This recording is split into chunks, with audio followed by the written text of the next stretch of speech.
자, 안녕하세요.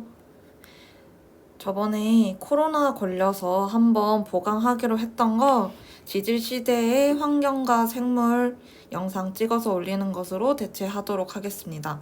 지금 집에서 찍고 있어서 잡음이 들어갈 수 있는 점 이해 부탁드리고요. 여기 내용이 그렇게 많은 건 아니라서 빨리 하고 끝내도록 하겠습니다. 자, 지질시대 환경과 생물 2학년들은 1학년 통합과학 때 배웠을 거고 1학년들은 처음일 텐데 사실 이 강의는 2학년들보다는 1학년을 위해서 찍은 겁니다. 그래서 통합과학 수준의 내용 수준으로 할 테니까 잘 들어주시기 바랍니다. 자, 지질시대 환경과 생물을 보려면 우선 화석의 생성과 보존을 알아야 되는데요.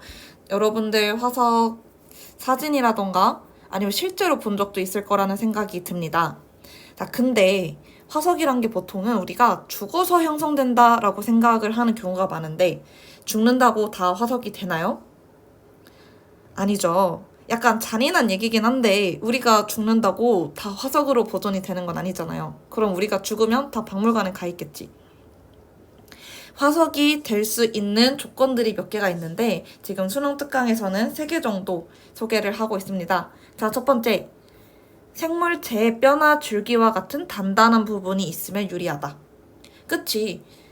어딘가에 찍혀야 화석이 생기는 거잖아. 근데 해파리처럼 흐물흐물하다면 흙 같은데 찍히기가 쉽지가 않겠죠? 그래서 단단한 부분이 있으면 화석이 형성되기에 유리하다. 무조건 딱딱하다고 형성되는 건 아니고 유리한 겁니다. 이게 첫 번째. 두 번째로 분해되기 전에 빨리 묻혀야 하며 내가 묻혔어. 죽어가지고 땅에 묻혔는데 분해가 되어버렸네? 그러면 사실 거름이 되는 거예요. 그냥 땅에 영양분을 주는 기여를 하는 것 뿐이죠. 그러니까 분해가 되기 전에 빨리 산소를 차단하고 완벽하게 묻혀야 화석이 형성될 가능성이 높아집니다. 그리고 마지막 세 번째, 태저감이 생성된 후, 그러니까 화석이 형성된 후에 지각변동이나 변성작용을 받지 않아야 한다. 변성작용을 받거나 지각변동을 받게 되면 다른 성분으로 바뀔 확률이 높아져요. 쉽게 말하면. 그렇기 때문에 다른 성분으로 변하지 않으려면 심한 지각변동이나 변성작용, 열이나 압력이 필요가 없죠. 열이나 압력을 받으면 화석이 형성되기가 어렵겠죠. 자, 이렇게 3가지 조건이 있을 때 화석이 형성이 되고 보존이 될 수 있는 확률이 높아지더라 라는 얘기였습니다. 어려운 내용 아니죠? 자, 그러면 지구과학에서 화석을 2종류로 나눠서 해석을 하는데요. 첫 번째 표준화석, 두 번째 시상화석. 이게 무슨 얘기인가 싶습니다. 자, 표준화석은 말 그대로 표준이 되는 화석이에요. 설명 읽어보면 지질시대 중, 지질시대라는 건 밑에도 바로 설명이 나와 있는데 지구가 탄생한 후부터 지금까지를 지질시대라고 불러요.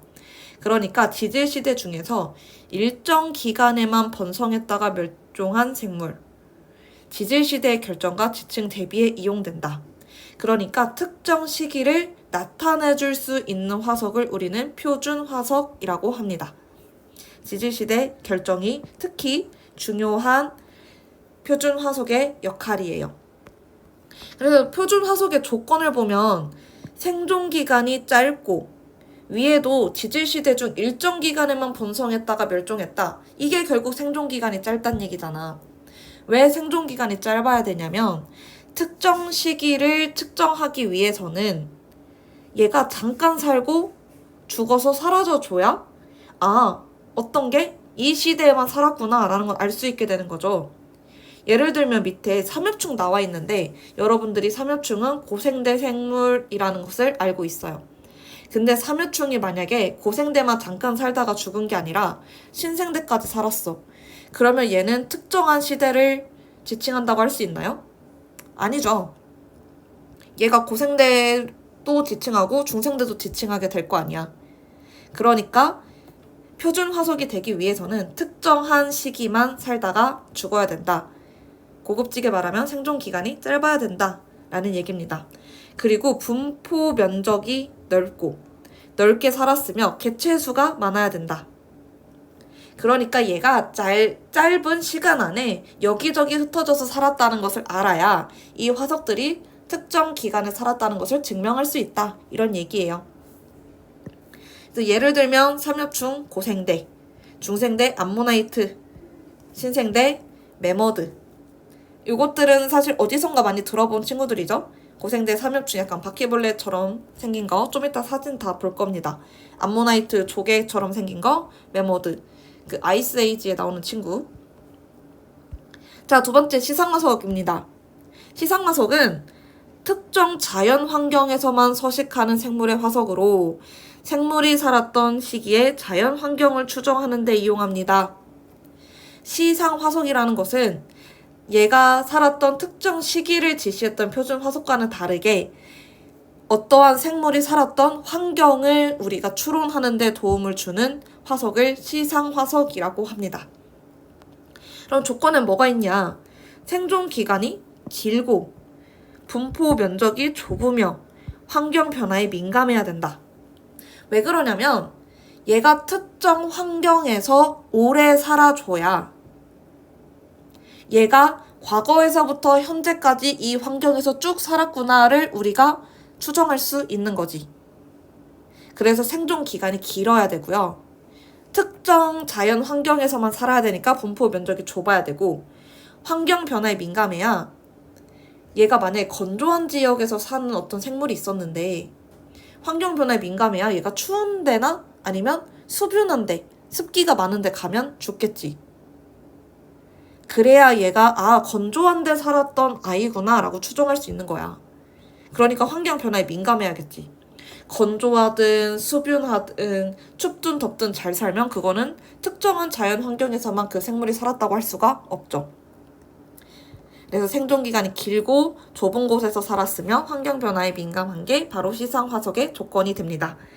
그래서 얘는 뭐가 있냐? 고사리, 따뜻하고 습한 육지, 그리고 뒤에 나올 산호가 있습니다. 산호는 따뜻하고 얕은 바다.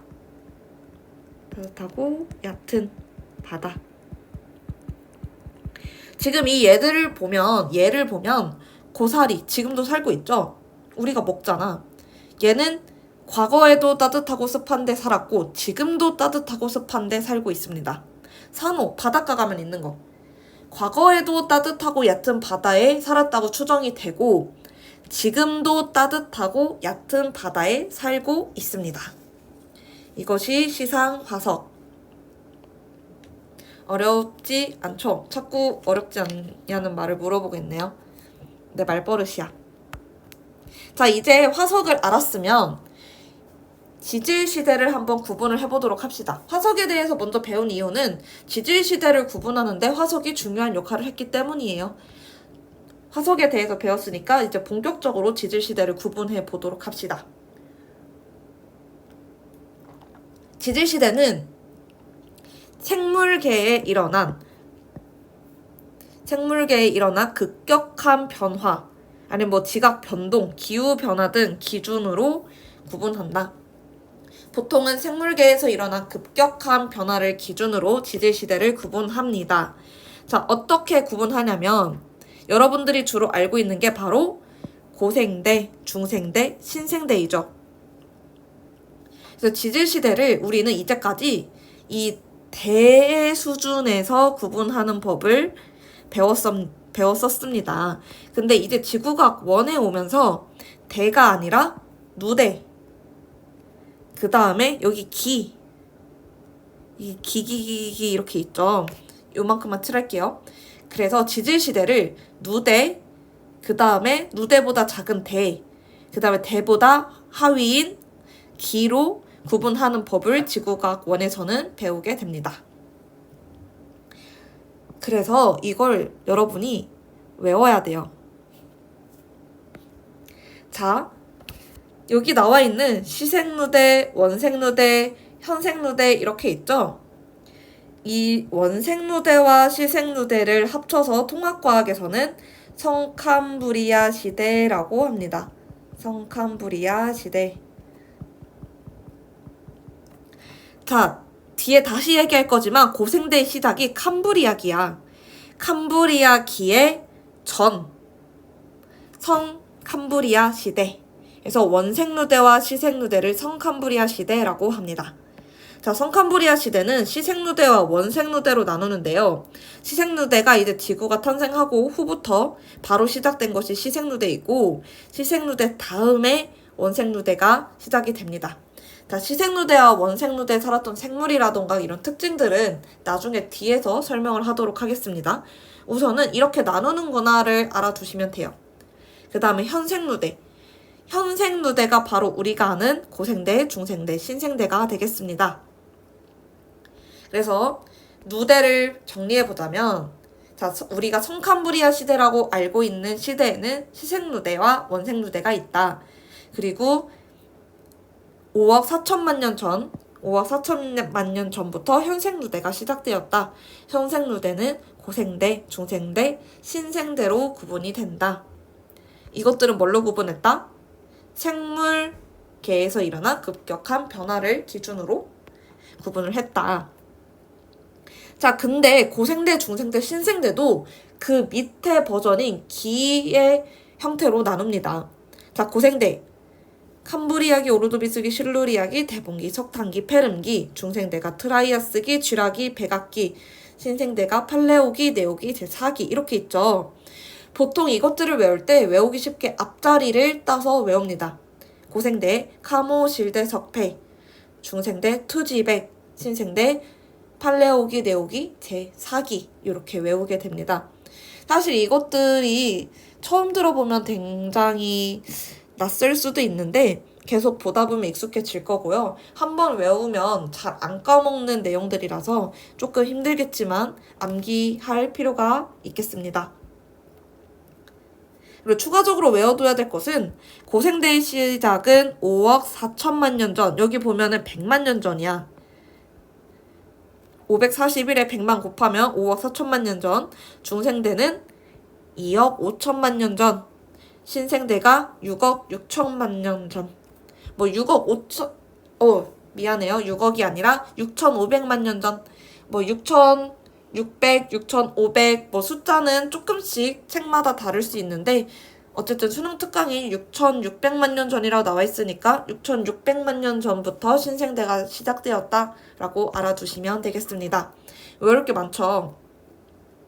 현생누대는 고생대, 중생대, 신생대로 이루어져 있다. 고생대가 카모, 실대, 석패, 중생대가 트지백, 신생대가 팔레오기, 네오기, 제4기. 고생대의 시작은 5억 4천만 년 전, 중생대는 2억 5천만 년 전, 신생대는 6,600만 년 전부터 시작이 되었다. 내용이 많아 보이지만 몇 개 안 했습니다. 자, 이렇게 지질시대를 구분을 했고, 지질시대에 살았던 생물들, 화석을 통해서 알아보기 전에 지질시대의 기후를 연구하는 방법들이 있는데요. 그 방법들 몇 개 알아보도록 하겠습니다. 자, 옛날의 기후를 고기후라고 해요. 고기후. 옛꼬자 써서 옛날의 기후. 옛날의 기후를 연구하는 방법에 몇 가지가 있는데, 화석, 지층의 퇴적물, 나무 나이테, 빙하 코어 이렇게 있죠. 여기서 우리는 나무의 나이테와 빙하 코어만 보고 가도록 하겠습니다. 자, 나무 이건 근데 막 외울 필요는 없고 이런 방법이 있구나 정도만 들어두면 좋을 것 같아요. 나무의 나이테를 연구해서 어떻게 추정을 하냐면, 나무 나이테에 간격이 있어. 근데 이 간격이 넓다. 이 나이테의 간격이 넓게 되면 온난 다습한 환경이었다라고 해석을 합니다. 그리고 나무 나이테의 간격이 좁다면 한랭 건조했구나. 글씨가 잘 안 써지네요. 한랭 건조했구나 라고 해석을 합니다. 그러니까 햇빛을 받고 습기가 많아서 나무가 살기 좋은 환경이 되면 성장을 많이 했다라고 생각을 하시면 좀 더 이해하기가 편할 것 같아요. 춥고 건조하면 사실 춥고 건조한 지역에는 푸릇푸릇한 생물들이 많이 없잖아요. 그것처럼 나무가 만약에 이러한 기후에 있다면 나무가 살기 힘들었겠구나. 성장을 하기가 힘들어서 나무 나이테의 간격이 좁게 형성이 되었구나 라고 생각을 하면 이해하기 편할 것 같습니다. 자, 두 번째 빙하 코어. 빙하 코어라는 건 빙하가 이렇게 있으면, 이렇게 입체적으로 있으면 여기다 구멍을 뚫어. 입체적으로 이렇게 뚫어가지고 파내는 거예요. 약간 예를 들면 시추 같은 느낌? 그래서 빙하를 이렇게 퍼내게 되면 빙하 속에 들어있는 공기 방울을 분석을 할 수가 있어요. 그러니까 미처 빙하가 형성될 때 빠져나가지 못한 공기 방울들이 있는데 그걸 분석해서 과거의 대기 조성을 알 수가 있습니다. 또 빙하를 연구를 하게 되면 물 분자에 산소 동위원소 비율이 있어요. 지금 이제 동위원소가 뭔지는 알 거라고 생각해. 자, 동위원소에는 여러 가지 종류가 있죠. 질량수가 다른 거니까. 그러니까 중성자 수가 다르면 동위원소는 여러 개가 있을 수 있는 거잖아. 근데 이제 안정한 산소는 보통 16.5인데 18.5라고 해서 산소보다 더 무거운 동위원소가 있어요. 그래서 이제 일반적인 산소에 좀 더 무거운 산소의 비율 해서 산소 안정 동위원소 비율을 구하게 되면 이 비율을 구하게 되면 이 비율에 따라서 과거의 기후가 온난했는지 아니면 한랭했는지를 알게 될 수 있습니다. 그냥 이런 방법이 있구나 정도 알아두시면 될 것 같아요. 자, 그래서 이러한 빙하 코어라던가 뭐 화석이라던가 또 뭐가 있었죠? 뭐 나이테 지층 퇴적물 연구 이런 걸 통해서 지질 시대의 기후를 연구를 했다고 합니다. 그래서 이 지질 시대의 기후에서 중요한 건 빙하기가 있었냐 없었냐야. 성캄브리아 시대부터 봅시다. 한랭한 시점이 있었죠? 성캄브리아 시대에 빙하기가 있었습니다. 고생대는 빙하기가 2번이 있었어요.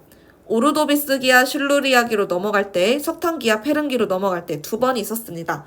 만약에 G1 수능을 볼 학생들이라면 이 정확한 시기를 알아둘 필요가 있고요. 만약에 통합과학을 듣는 지금 1학년 친구들이라면 고생대에는 2번의 빙하기가 있었다 정도만 알아두시면 됩니다. 신생대도 내오기부터 이제 제4기까지 갈 때 빙하기가 있었죠. 사실 지금 굉장히 평탄하게 그려져 있는데 빙하기하고 간빙기, 빙하기의 반대는 간빙기거든? 빙하기하고 간빙기가 왔다 갔다 하는 경향이 있었습니다. 지금은 그렇게 나와 있지 않지만 그래서 신생대에는 여러 차례의 빙하기가 있었다라고 알아두시면 됩니다. 자, 그럼 중생대는 여기가 이렇게 내려가 있어서 빙하기였구나라고 생각할 수 있는데 사실 보면 고생대나 신생대의 빙하기에 비해서 온도가 높죠. 그래서 중생대는 빙하기가 없었다고 해석을 합니다. 중생대는 대체로 온난하였다. 근데 중생대에 공룡이 살다가 멸종했잖아. 왜 그랬을까? 사실 공룡은 온난한 환경에서 살았던 굉장히 편안한 삶을 살았던 동물이야. 파충류야. 근데 이제 백악기에 여러 가지 가설들이 있죠. 운석이 충돌했다, 뭐 빙하기가 왔다 이런 빙하기는 아니지. 뭐 운석이 충돌했다, 뭐 화산이 폭발했다 이런 여러 가지 가설들이 있는데 정확히 뭔지 우리가 그 시절에 가볼 수 없으니까 모르겠지만 어쨌든 이런 가설들에 의해서 공룡이 멸종을 하게 된 거죠. 빙하기가 없는 온난한 환경에서 잘 살다가 역시 사람이든 공룡이든 동물이든 끝이 중요합니다. 온난한 환경에서 평탄한 삶을 살다가 이렇게 끝이 날 줄 몰랐겠죠? 공룡은? 어쨌든 이러한 것을 알아두시면 됩니다. 자, 마지막 지질시대의 환경과 생물. 여기가 사실 가장 중요한 부분이고 외울 게 가장 많고 내용이 가장 많은 부분이죠. 하지만 어렵지 않습니다. 암기인 부분이니까 지금 수업을 한번 듣고 복습을 한번 하고 나중에 이제 학기에 들어가서 수업을 한 번 더 듣고 복습을 하면 아마 잘 안 까먹을 거예요. 그러니까 지금 조금 지루할 수도 있고 무슨 내용인지 모를 수 있는데 좀 참고 들어보시기 바랍니다. 자, 첫 번째 성캄브리아 시대 환경과 생물. 고생대의 시작이 캄브리아기야. 캄브리아기 전에 성캄브리아 시대의 환경과 생물. 자, 성캄브리아 시대는 굉장히 오래됐어. 46억 년 바로 시작되진 않았지만 한 40억 년부터 시작을 했다고 하면 시간이 어마어마하게 지난 거잖아. 그래서 지각 변동을 많이 받아요. 과거부터 계속 이게 있었으니까.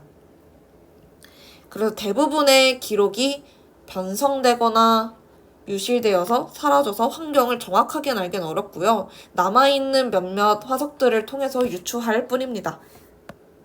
자, 시생누대가 먼저고 원생누대가 나중이었어요. 자, 시생누대. 산소가 거의 없었고 육지에는 강한 자외선이 도달하여서 바다에서 최초의 생명체가 출현하였다. 이 말은 육상이 어떠한 생물이 살 만한 조건이 아니었단 얘기야. 우리가 호흡을 하려면 산소도 필요한데 산소도 없었고 강한 자외선 받으면 피부암 같은 거 걸린다 하잖아. 우리도 사람도. 근데 이러한 유해한 자외선을 막아줄 만한 성분이 없었던 거죠. 과거에. 그래서 육상이 아니라 바다에서 최초의 생명체가 출현하였다. 그래서 이제 남세균이라는 게 출현을 하게 되는데요. 이 남세균이라는 친구는 광합성을 해요. 그래서 산소를 합성을 합니다. 광합성. 그래서 산소. 그리고 이 남세균이라는 애가 이제 호흡을 하면서 살면서 만든 흔적이 바로 스트로마톨라이트라는 화석이 돼요. 스트로마톨라이트는 과거에도 있었고 현재에도 있어. 왜냐면 남세균이 현재에도 있거든. 근데 스트로마톨라이트가 형성되는 속도가 굉장히 느려서 현대는 지금 만들어지고 있는 중이고 먼 미래에 가서야 지금 만들어지는 것들을 관찰하기가 쉽겠죠. 그래서 우리는 주로 과거에 만들어진 스트로마톨라이트를 연구하고 보게 되는 거고요. 현재에도 만들어지고는 있다. 그래서 이제 지구과학을 전공한 나와 선생님 동기는 이제 화석이라고 하거든? 대학교에서 학년이 올라갈수록 화석이라고 하잖아. 들어봤지? 그래서 보통 암모나이트다 막 이런 얘기를 많이 해. 근데 우린 항상 스트로마톨라이트라고 했어. 웃어. 어쨌든 스트로마톨라이트가 가장 오래된 화석이라고 볼 수 있는 거죠. 현재는. 그래서 시생누대의 남세균이 광합성을 하며 살면서 만든 흔적이 스트로마톨라이트다. 자, 그 다음에 원생누대. 원생누대는 남세균의 광합성으로 대기 중에 산소량이 점차 증가는 하고 있었다. 그냥 말 그대로 축적되고 있었단 얘기야. 산소 양이 증가돼서 뭔가 일어난 건 아니고요. 그냥 대기 중에 드디어 산소가 생기기 시작했다. 원생누대에. 이런 얘기입니다. 원생누대 말기, 그러니까 현생누대, 고생대가 시작되기 전쯤에는 다세포 생물이 출현하였고 그 일부가 에디아카라 동물군 화석으로 남아있다. 에디아카라가 아마 지명 이름일 겁니다. 지역 이름. 에디아카라 지역에서 발견이 돼서. 그래서 말기쯤에 다세포 동물이 출현했는데 얘네가 에디아카라 동물군이다. 그래서 에디아카라 동물군 화석이 있다. 에디아카라 동물군이 어떻게 생겼는지 궁금할 수도 있는데 약간 미역처럼 생겼다고 해야 되나? 이렇게 있으면 화석이 이런 식으로 생겼어. 약간 미안해, 그림 너무 못 그리지? 인터넷 찾아보세요. 지금 찾아줄까? 자, 봅시다. 에디아카라 동물군. 낙엽잎처럼 생겼어요. 에디아카라 동물군. 여기 있다. 에디아카라 동물군은 이렇게 생겼다. 징그럽게 생겼습니다. 이런 이름들은 알 필요가 없고 자, 요런 것들이 에디아카라 생물군, 에디아카라 동물군입니다. 아, 이렇게 생겼구나 라는 것만 알아두시면 되겠습니다. 자, 드디어 고생대로 넘어갑니다. 고생대의 환경과 생물. 자, 고생대에서 환경에서 알아둘 것은 초대륙 판게아가 형성되었다. 판게아는 앞에 내용에서도 나왔었는데 고말 중초였습니다. 기억이 날지 모르겠는데 고생대 말에 형성돼서 중생대 초에 사라졌다. 고말 중초였죠. 그래서 고생대 말에 판기하가 형성되면서 대규모의 조산운동, 그러니까 대규모의 지각변동이 일어났다라는 이야기입니다. 정말 간단하게만 볼게요. 카모실대 석패 이렇게 있는데 가장 중요한 것들만 살펴보고 가겠습니다. 자, 우리는 간단하게 캄오를 초기, 고생대 초기, 실대를 중기, 그 다음에 석패를 후기라고 부릅니다. 그래서 초기, 중기, 후기로 나눠서 간단하게만 볼게요. 캄브리아기가 시작되면서 고생대가 시작되면서 삼엽충이 등장을 합니다. 그래서 삼엽충이 등장을 하면서 고생대 내내 살게 되죠. 그래서 삼엽충이 고생대 내내 살고 사라지는 멸종되는 동물이기 때문에 삼엽충이 고생대의 표준 화석이 되는 겁니다. 삼엽충. 온난한 바다에서 삼엽충, 완종류 등 해양 무척추 동물이 번성하였다. 삼엽충이 등장하였다. 그 다음에 오르도비스기, 삼엽충, 필성류, 완종류 등이 크게 번성하였고 어류가 출현하였다. 어류. 최초의 어류가 출현을 하게 됩니다. 그리고 추가로 볼 게 필석인데 필석이라는 것은 잠깐만 필석 여기 있다. 필석은 고생대 초기에 번성을 한 표준 화석이 되는데요. 여기 그림 있죠? 필석이 글자를 써놓은 것 같이 생겼다라고 해서 필석입니다. 바다에 떠다니던 생물들이에요. 그래서 이러한 필석들이 초기에 번성을 하였다. 다음 실루리아기.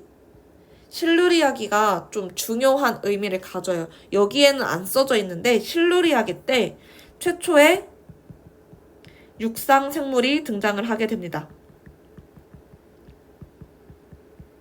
최초의 육상 생물은 식물이었어. 동물이 아니라. 어쨌든 최초의 육상 생물이든 식물이든 육지에 생물이 살게 되었다. 그럼 이유가 뭔가? 원래는 바다에서 살고 있었는데 왜 올라올 수 있었냐?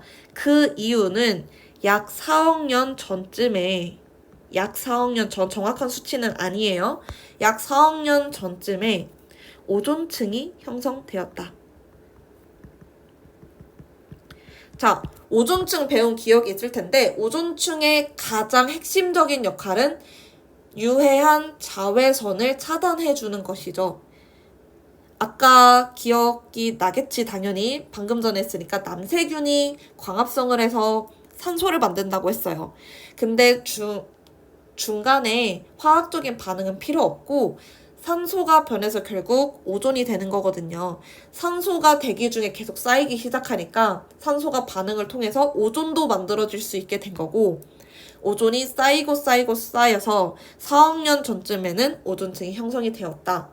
그럼 오존층이 형성이 되었으면 얘네가 유해한 자외선을 차단해주기 때문에 최초의 육상 생물이 등장할 수 있었다. 언제? 실루리아기에. 그래서 실루리아기는 중요한 의미를 가진다. 그 다음에 대봉기. 대봉기는 어류가 굉장히 어류가 굉장히 번성했던 시기입니다. 그리고 최초의 양서류가 출현하였다. 석탄기. 여기 방추충이라고 나와 있는데 방추충 중요합니다. 방추충은 고생대 후기에 살았던 표준 화석입니다. 방추충. 고생대 후기에 살았던 표준 화석 방추충. 푸줄리나라고 되어 있는데 이건 다른 이름이고요. 방추충은 이렇게 생겼어요.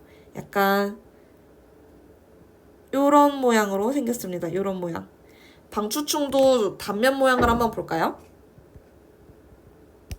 방추충 이미지. 자, 이런 식으로 많이 보는데요. 아까 그림 그렸던 것처럼 약간 찌그러진 자갈 모양처럼 생겼고 이걸 자르게 되면 이렇게 동글동글한 모양들이 나오게 됩니다. 이 그림이네, 방추충. 약간 조금 이상하게 생겼죠? 그래서 이거는 임용고시 문제네요. 이렇게 요렇게 생겼다, 단면이. 자, 그래서 방주충은 이렇게 생긴 생물이고 고생대 후기에 등장을 하였다. 그리고 석탄기 최초의 파충류가 등장하였다. 양서류가 전성기를 이루었으며 양치식물이 거대한 산림을 형성하였다. 내용도 많다. 자, 양치식물이 거대한 산림을 형성하였다부터 봅시다. 자, 석탄기는 이름이 석탄기야. 왜? 석탄이 많이 발견이 되어서요. 근데 석탄은 보통 식물이 죽어서 형성되는 거거든요. 특히 고생대에 양치식물, 뾰족뾰족한 거 있지? 양치식물. 그런 양치식물들이 대거 죽어서 묻혀지면서 이제 석탄이 형성되어서 석탄기 하면 양치식물이 아주 많이 살았구나를 유추할 수 있습니다. 이름에서부터 알 수 있어야 돼. 양치식물.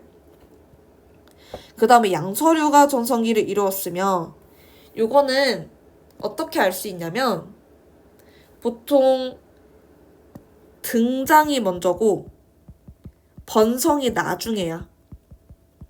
인류도 마찬가지죠. 인류가 처음 등장했을 때부터 똑똑하고 손으로 뭔가를 만들 수 있고 막 반도체 만들어서 막 TV 만들고 이랬어? 아니죠. 과거로 돌아가 보면 인류의 기원에 대해서는 사실 많은 가설들이 있고 이론들이 있지만 뭐라고 생각해요? 막 원숭이가 우리의 조상이다. 영장류 막 이런 얘기 많이 하잖아. 처음에 등장을 한 다음에 번성을 하려면 일정 기간의 시간이 필요해요. 이게 길든 짧든 등장하자마자 번성을 할 순 없어요. 그래서 양서류가 언제 등장했냐면 대봉기에 등장했어. 대봉기에 등장을 한 다음에 그 다음인 석탄기에 번성을 한 거죠. 무슨 말인지 이해 갑니까? 그래서 하나만 외우면 대충 유추할 수가 있습니다. 자, 파충류가 등장하였다. 이거는 페름기까지 보고 설명을 하나 해볼게요. 자, 페름기, 은행나무, 소철 등의 거시식물이 출현하였고 많은 생물들이 멸종하였다. 멸종하였다부터 봅시다.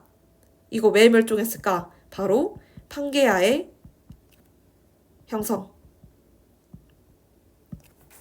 판게아는 땅과 땅들이 다 모여서 초대륙을 이룬 거야. 그럼 흩어져 있던 땅과 땅이 만났으면 얼마나 충격이 컸겠어. 그래서 살고 있던 동물들이 다 죽어버린 것이죠. 그래서 페름기에는 많은 생물들이 멸종하였다. 그럼 거시식물 봅시다. 지금 보니까 뭐가 등장하고 사라지고 번성하고 난리가 났죠. 근데 여기서 외워지는 게 있을 거고 안 외워지는 게 있을 거야. 그럼 여러분들은 외워진 내용은 빼고 안 외워지는 내용만 골라서 외워야겠지. 근데 암기를 할 때 뭐 앞자리를 따서 외우는 사람도 있고 그냥 그런 거 없이 줄 글로 외우는 사람들도 있고 뭐 이야기를 쓰는 사람도 있죠. 근데 나는 이야기를 좀 쓴 편이었어. 창피하지만 어떻게 외웠는지 얘기를 해볼게요. 나는 뭐 실록 이야기라던가 대봉기 어류의 시대 이런 거는 이미 다 알고 있는 내용이었기 때문에 딱히 추가로 외울 건 없었고요. 석탄기와 페름기에 양서류, 파충류 이런 것들이 너무 헷갈려서 헷갈리지 않기 위한 방법을 만들었는데 그냥 들어만 보세요. 창피하니까. 자, 석탄기는 양치식물이 많이 살아서 죽어서 이제 석탄이 된 거라고 했잖아. 그래서 석탄기에 파가 살았다고 가정하는 거야. 먹는 파. 그래서 석탄기에 파가 있었는데 어차피 석탄기 다음에 페름기인 건 알고 있으니까 석탄기 페름기하고 끝인 거 알 수 있으니까 석탄기에 같이 이제 풀인 파가 살았어. 그래서 파로 그 다음 해에 겉절이를 해먹은 거야. 그랬더니 맛있었어. 아마 들으면서 어떤 욕을 하고 있을지 모르겠는데 진짜 이렇게까지 해서 공부를 했다.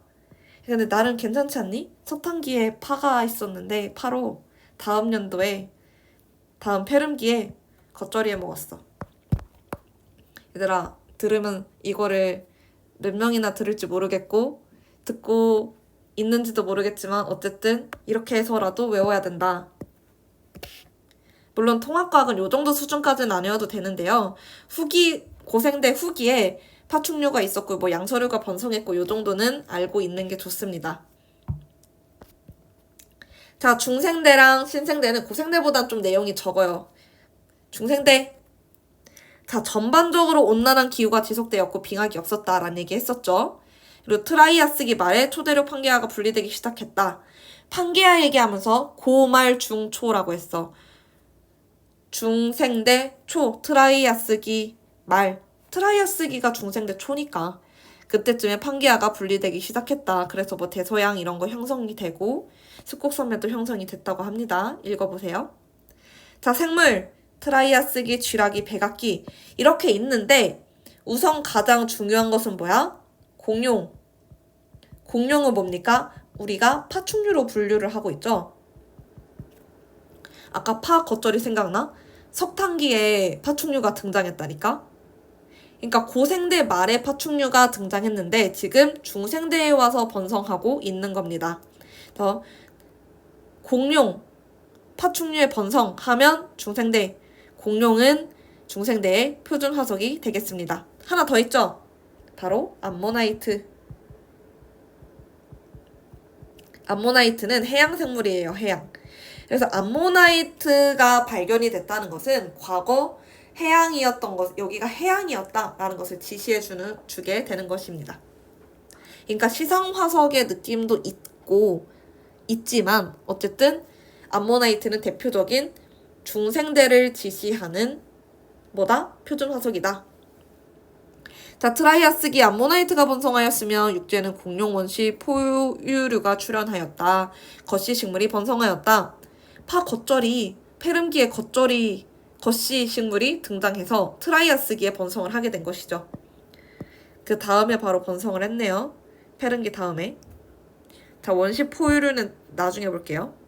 자, 쥐라기. 공룡을 비롯한 파충류 암모나이트 겉시 식물이 크게 번성하였고 뭐 트라이아스기랑 비슷하죠. 그리고 쥐라기 하면 영화 있잖아. 쥐라기 월드. 쥐라기 공원. 쥐라기 하면 공룡이 열심히 살았구나 라는 것을 알 수 있죠.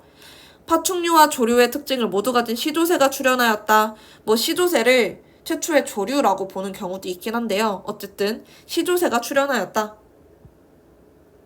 시조새는 파충류로 보기도 하고 조류로 보기도 하는 거죠. 어쨌든 시조새가 출현하였다. 백악기 말에는 공룡과 암모나이트가 멸종하였으며 속지식물이 출현하여 겉시식물을 대체하기 시작하였다. 공룡과 암모나이트는 중생대를 지시하는 화석이야. 고생대에 없었고 당연히 신생대에도 없어요. 그러니까 백악기가 끝날 때쯤엔 다 멸종을 했어야 했죠.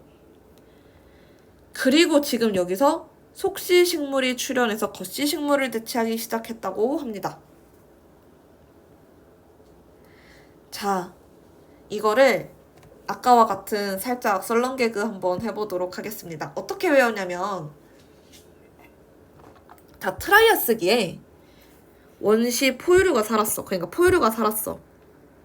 근데 얘가 쥐를 싫어하는 거야. 근데 만났네? 그래서 속시 하면서 욕을 했어요. 괜찮지 않니? 트라이아스기에 포유류가 살았는데 쥐를 싫어해서 속시하고 욕을 했습니다. 뭐 꼭 이게 어이가 없고 외우기 힘들면 여러분만의 방법으로 외워도 돼요.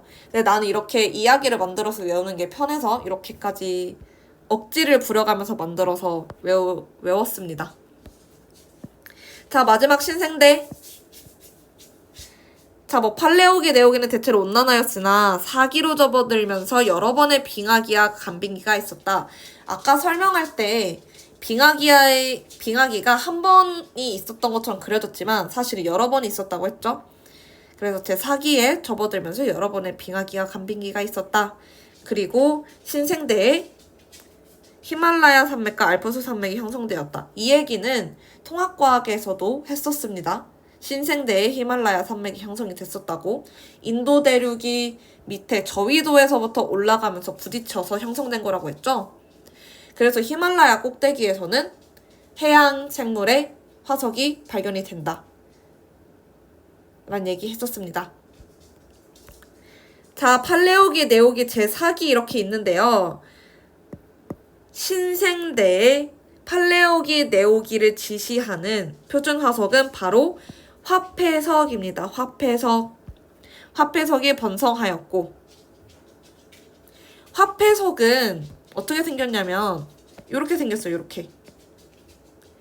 여러 번 책을 봐도 되고 이 그림 봐도 되는데, 왜 화폐석이냐면 말 그대로 화폐처럼 생겨서 화폐석이에요. 사실 어디가 화폐처럼 생겼다는 건지 잘 모르겠는데 화폐처럼 생겨서 화폐석입니다. 유공충이라는 거는 구멍이 있는 생물이라는 거야. 그러니까 유공충의 종류에는 굉장히 많은 것들이 있어요. 왜냐면 구멍이 있는 것들을 통틀어서 통칭하는 거니까. 유공충의 한 종류의 화폐석도 있고, 아까 고생대의 후기의 표준 화석인 방초충도 있고 그런 겁니다. 대형 유공충인 화폐석이 번성하였다. 그리고 지금까지 다 설명을 하긴 했지만 지구과학에서는 이 생물들이 어디에 분류가 되는지, 얘네 발전이 어떻게 됐는지 이런 거에는 관심 가지지 않아도 돼요. 우리는 화석을 통해서 지질시대를 구분하고 나이를 밝혀내고 이런 거에 관심 있는 거기 때문에 생물학적인 특징이라던가 분류에 대해서 너무 집착하지 않으셨으면 좋겠습니다. 어쨌든 화폐석이 팔레오기, 네오기의 표준 화석이다. 그리고 속시식물이 번성하였다. 속시식물은 아까 뭐라 그랬어? 백악기에 쥐를 만났는데 싫어해가지고 속시하면서 욕했다 했잖아. 어쨌든 트지 백악기에 속시식물이 등장을 하였고, 번성은 신생대에 하였다. 등장이 먼저야 번성은 나중이고. 제4기, 여러분들이 너무 잘 아는 아이스에이지에 나오는 친구 매머드 등 대형 포유류가 번성하였고, 인류의 조상이 출현하였으며 속시식물이 번성하였다. 인류의 조상. 어머, 미안해, 잘못 눌렀네. 자, 인류의 조상이 출현하였다. 그래서 매머드와 인류의 조상 출현 제4기까지 알아두시면 되겠습니다. 많은 내용들이 있었는데 한번 들으면서 정리 한번 해보면 그렇게 어려운 내용은 아닐 겁니다. 자, 마지막 생물의 주요 멸종 시기. 학자들은 연구를 통해서 지질시대 동안에 5번의 큰 대멸종이 있었을 것이다 라고 추정하고 있습니다. 첫 번째, 두 번째, 세 번째, 네 번째, 5번째. 고생대에 2번. 그 다음에 고생대에서 중생대 넘어갈 때 1번, 중생대 1번, 신생대 1번. 여기서 지금 중요하게 볼 것은 3번, 5번입니다. 지금 3번 보면 생물의 멸종 비율이 어마어마하게 많지. 이때가 바로 판게아의 형성이에요. 최대 멸종, 대멸종, 3차 대멸종이 판게아의 형성에 의해서 형성이 된 것입니다. 왜 3번, 5번을 알아두라고 하냐면 고생대, 중생대, 신생대 넘어갈 때 대멸종이 발생했지. 시기를, 지질시대를 어떻게 구분한다고 했어? 생물, 개, 커다란 변화로 구분을 한다고 했잖아. 그러니까 당연히 대멸종이 있고 새로운 대가 시작이 되면서 새로운 생물들이 등장을 했겠죠. 그래서 3차 대멸종과 5차 대멸종은 좀 알아둘 필요가 있다. 지금 여러분들이 처음 시작하는 수준에서는 이 정도로 시작을 하셔도 된다라는 얘기였습니다. 자, 이렇게 해서 지질시대의 환경과 생물에 대한 내용을 모두 다 끝마쳤습니다. 자, 어려운 내용은 없고 암기적인 요소가 많았는데 그냥 사실 암기하면 끝나는 거긴 한데요. 무작정적으로 암기를 하기가 어려우니까 그래도 최대한 여러분들이 이해하고 암기할 수 있도록 설명을 해봤습니다. 자, 여러분 수고하셨습니다.